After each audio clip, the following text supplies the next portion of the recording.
Welcome back to yet another episode of What's Ahead. Today we have here with us Dr. Sindhu Bhaskar.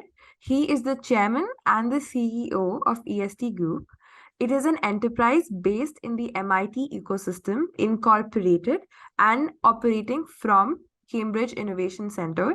He is based at Cambridge Innovation Center, MIT Boston. Sindhu Bhaskar works in the sector of banking and finance. He is an evangelist. His platform, EST, has four verticals: banking, Agritech, healthcare, and EdTech. Thank you so much for being here. Thank you very much for inviting me, and I'm so grateful for this opportunity. Right, so I would like to just begin with would you like to tell something about your early life? Well, early life, I have a long, that's good, I have a long life till now, so I don't know which part of life, so many decades have passed. So, which decade you are interested in? You can start from where you grew up, college, to like build Okay, to where okay, you are now. okay. So, I did my schooling and all from Bihar, and it was Xavier's, Patna St. Xavier's, and from there I moved to Punjab University in Chandigarh, stayed there for about 10, 11 years with my research and all that. And then after that, joined a bank in India as probationary officer. From there, I migrated to overseas, uh, acting as consultant to different banks in East European countries, then working with different overseas corporate houses. Again, went to Latin America, Brazil, worked with a bank there, and then finally now I'm more in US and virtually settled there, coming and going to coming to India, going back to US uh, at short intervals. And I took the leap in fintech when I saw that there were a lot of crypto talks and all that, and it was considered that all banks are useless and banks are not doing their job. So that is where I thought that, okay, let me try to do some course correction in all this discussion, because banks are quite old institutions in itself, and they have a long history, how they evolved and how to do, and they have been serving the requirement of the financial needs of those era. So I thought, and I firmly believe that the system is defective because those bankers are not genuine and they are creating problem in the system. The bank as a system and as an institution is working, is fine with all the classical principles, because even in crypto transactions, crypto trading, crypto exchanges, the same set of rules which is common in any classical economic theory and classical banking practices, those same theories and practices have been used. So it became very, very clear to me that institutions are following the same principles, but the players are different, and those players are either creating a good name or a bad name for the institution. So the institution is not bad. The players should be corrected, and that's where I try to jump into fintech and try to create my uh, platform with inclination more towards impact creation and banking the unbanked, financial inclusion, all these things, and how to take the latest technology to different parts of the society, different segments of the society, so that everyone should feel the uh, goodness and worth of the new technology. Otherwise, we can keep talking of any number of new technologies, and if it does not help them and does not percolate in different sectors of society, tiers of society, then those people cannot use those technologies for their betterment. And we know that technology is developed basically by human beings for their comfort level. So that comfort level we had to derive and we had to get, and we had to create also where it is not available. So that is how I got into the banking, neo-banking system and all that. So that's the whole history, you can say, throughout all these decades. But I did start my fintech operations only from 2017, 2018. So it's virtually 4 to 5 years. Right. And you have a company called as EST Capital.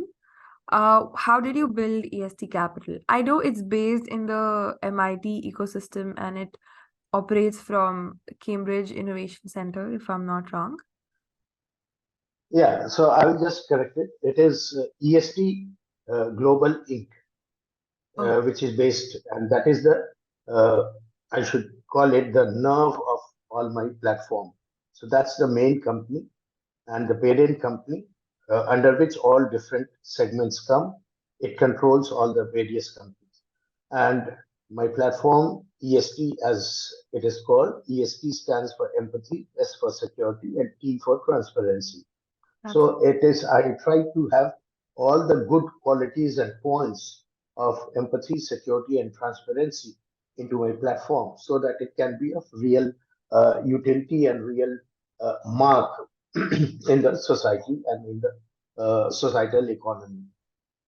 And it should create an ecosystem which can really develop the rural economy and create a stronger national economy. And my, as you rightly introduced me, that my platform EST has four verticals. One is the banking and neo banking, in which we have payment gateways, global wallet system, and uh, BranchX is there operating for the last 2 years, which is taking care of migrant communities from villages to industrial cities. So we are trying to create banking setup for them and banking infrastructure so that they can have financial inclusion. And that is a real example of banking done. So now we are launching another neobank, which is called Neob, NEOB. That is going to target students, women, farmers, and MSMEs. So those are the segments going to be uh, properly affected and uh, improved with our banking, neo banking setup. The second vertical is Agritech. It is a super app which is available on Android store, and it divides the whole agriculture into three parts. One is farmers as crop producers, in which all support for all these agricultural inputs can be provided to the onboarded farmers through our application. Even the plant health monitoring, land mapping through drones, even insecticide and fertilizers. There can be sprayed through drones for larger tracts of land. Then the second part is farmers as sellers of crop, because production is good, fine, but due to say localized and nature of these farmers and not proper connectivity to market, they are unable to get proper return out of their cultivation. So that is what we are trying to do. We have created five types of market: P2P, uh, like local market, district market, national market, and international market. And through our app, they are connected to all these markets.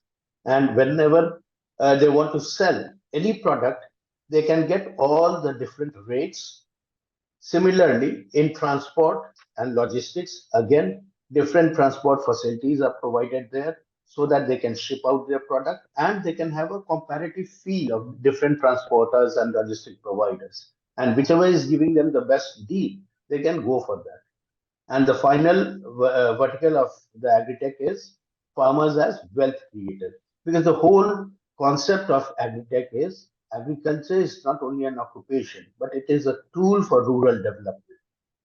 And when rural development is there and the whole rural economy will get transformed, it will not be an appendage to the urban economy. It will develop on its own with its own movement and its own strength.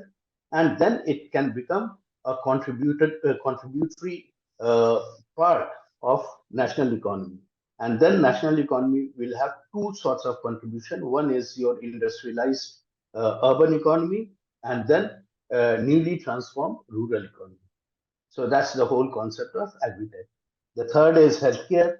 In that, we have created a medical cubicle so that primary healthcare tests can be provided to those people where there is no medical support system or where their hospitals are not properly equipped to do any sort of medical tests. So these are fully AI-based, IoT-backed medical devices which are providing various types of primary health services tests, and it is also connected to panel of doctors remotely, and it has also pill dispenser system so that they can get their medicine then and there within that cubicle. So we have got orders from different governments also. We are supplying it, and we are also trying to launch it in India as well as in Africa.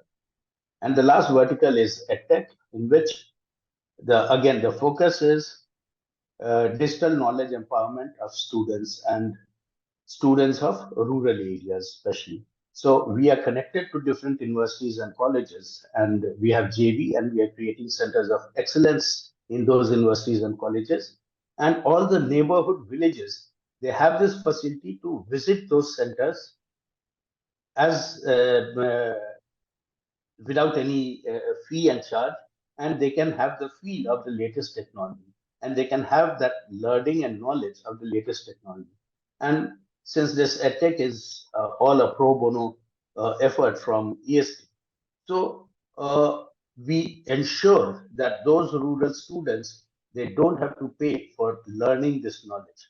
At least they should get the opportunity to get this sort of knowledge and information, because that will only remove the cultural fear towards new technologies which people have, because everyone is not educated, so they cannot get rid of all those things. So that is how everything moves, and this is what we are doing in our uh, ESD as a global company. We are working in India, we are working in Africa, Latin America. So a lot of work going on. Right. So, how did you build EST Global Inc. and what was your vision behind it? Like, what was that idea that got you started? As I said earlier, that the whole idea was to take the latest technology and the fintech operations to those areas where people really needed it, because they did not have any sort of support, they did not have any sort of knowledge, and they were totally disconnected from the urban centers, or say the knowledge centers.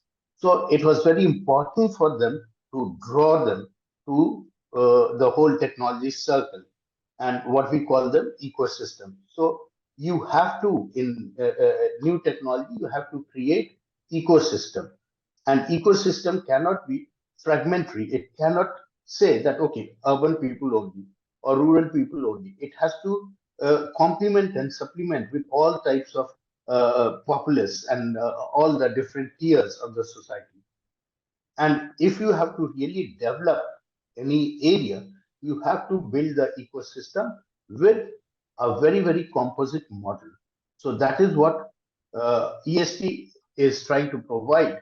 All our different verticals are also our horizontals. So they become the multiple intersection and transactional points for our ecosystem.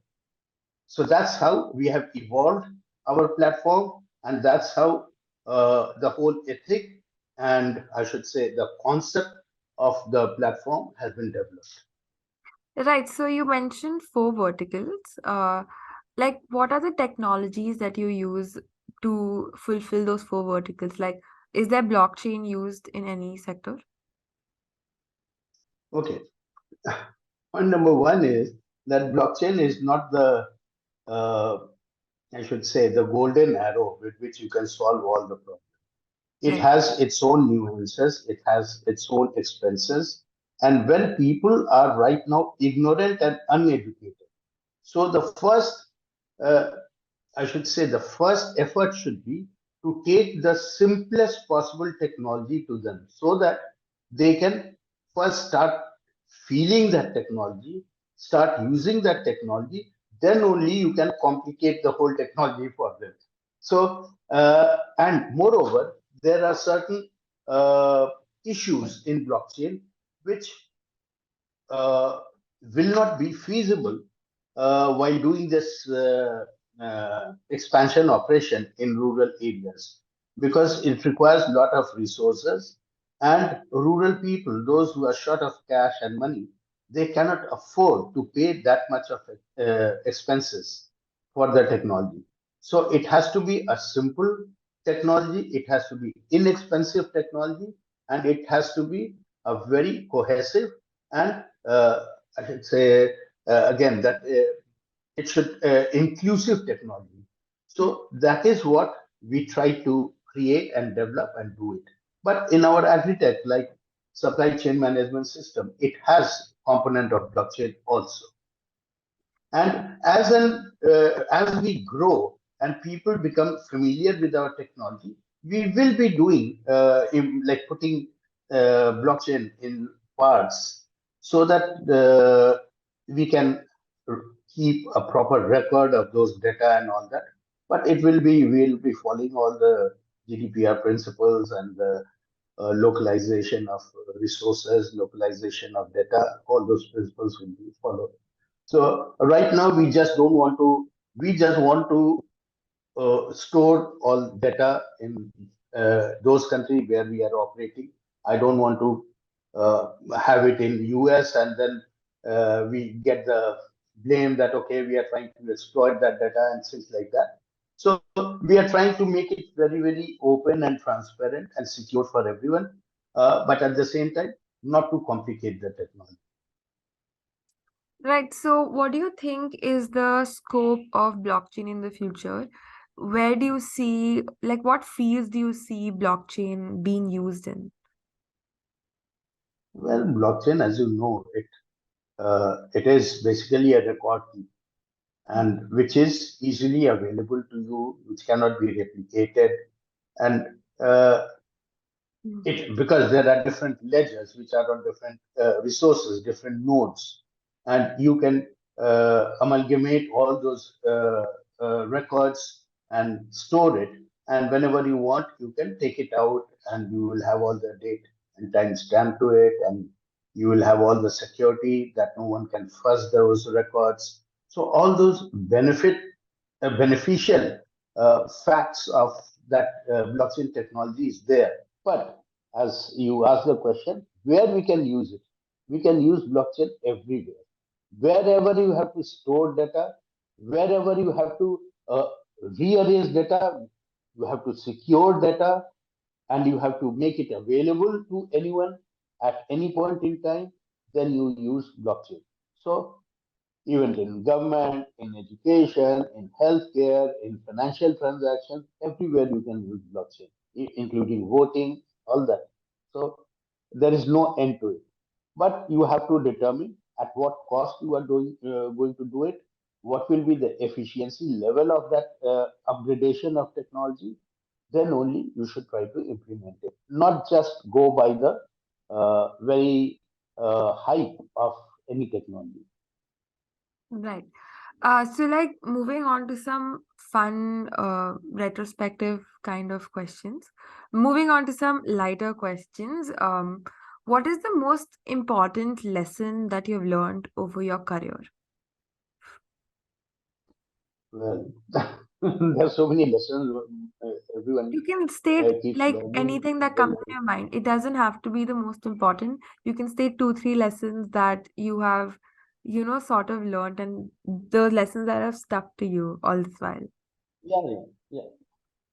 First of all, we should not create hype about any of our efforts because every action is virtually evolutionary. So it keeps on growing organically, and then you come up with the final product. So you should not think that, okay, you are doing something revolutionary. No, seeds were there, but you have tried to improve it upon it, and you have tried to give it a new dimension. That is one thing. Secondly, you have to see that you cannot be a profit centric. person every time. You can reduce your profit margin and like pass it on to other sections of the your ecosystem so that you can create a, a rich ecosystem which is remunerative for all the members, and that is where your success lies. So you must have that penetrative feeling in your efforts. And thirdly, the universal axiom that you must be honest to your effort and continuous in your effort. And your design, mental design and vision must be perfect and lined uh, to the goal that you are uh, taking up and going to follow. So I think these three lessons are very, very important in this tech revolution society. Right. And like, what are the building blocks to becoming successful? Well, you have to be honest. You have to have a very open mind, not only open eyes, but and ears, but open mind to receive things, and then you should be able to uh, like segregate facts from non-facts, and only work with those realities and facts which are the building blocks of your uh, goal. Because until unless you are using those facts to build your goal, you cannot succeed. So, and then you have to understand what is success, what is the nature of your work that can give you success. If you, even if, like you can see, the fundamentals of finance has changed now. Earlier, we were going by the logic of profitability, but now we are going by the logic of numbers, number of subscribers, members to your platform or application. So, what does that signify to you? That concentration of wealth in handful of guys is not going to work. It has to be now distributed if it is equally well and good. Otherwise, even then, equally or unequally, but it must be distributive in different segments of the society. So when income is distributed and everyone is getting advantage of it, then you have created a long and enduring ecosystem which will ultimately give you the breakthrough and create the profitability for you. So it is now human centric profit orientation and number centric.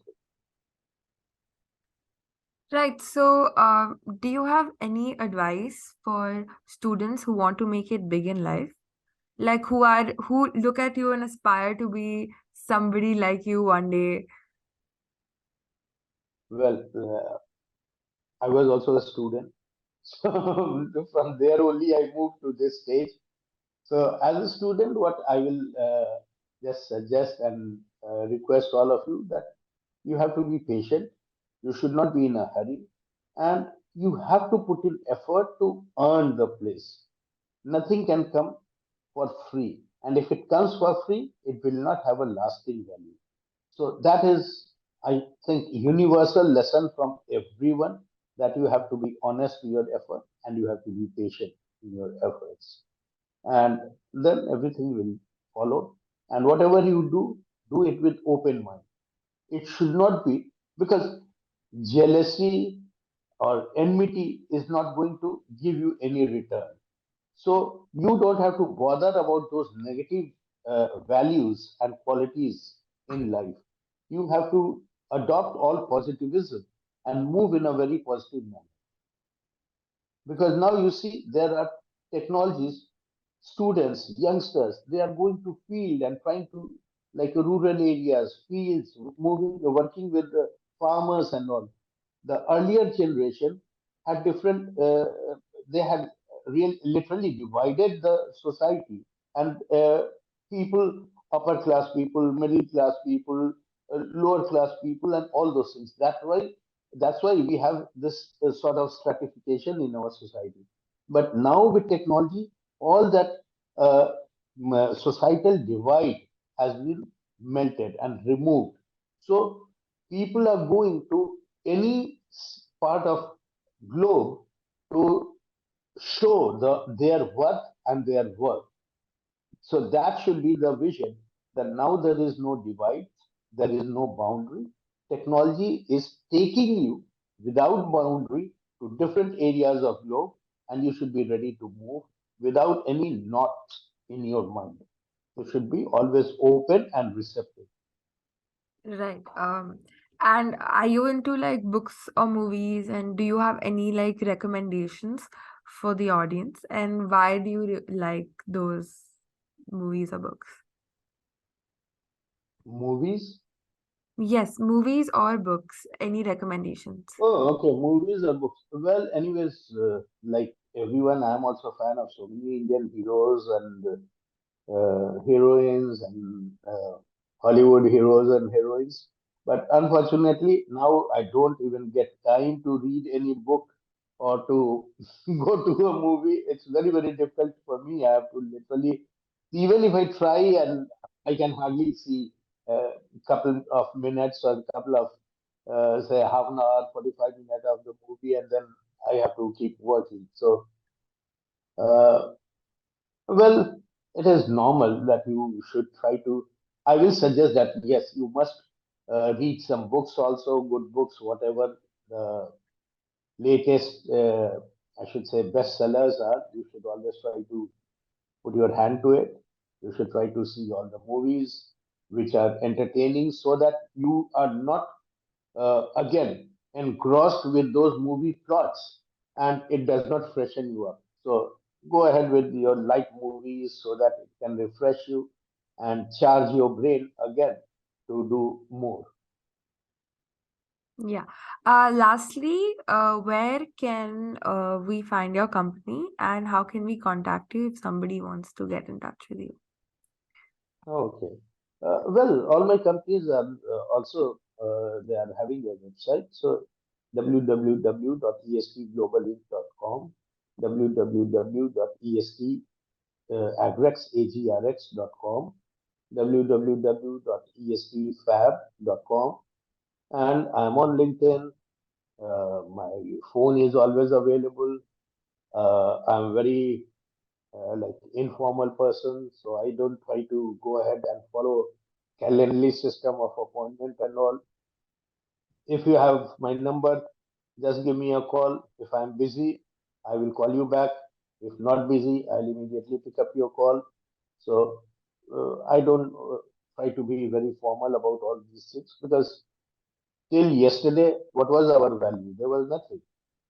Right. Now with fintech and all this technology, everyone thinks that they have great value. Okay, fine, great value. Fine, try to impart that value to others also.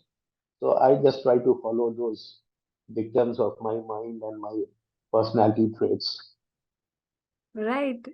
Thank you so much for being here today.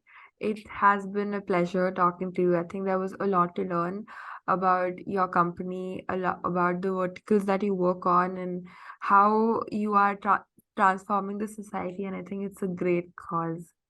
Thank you so much. Thank you very much.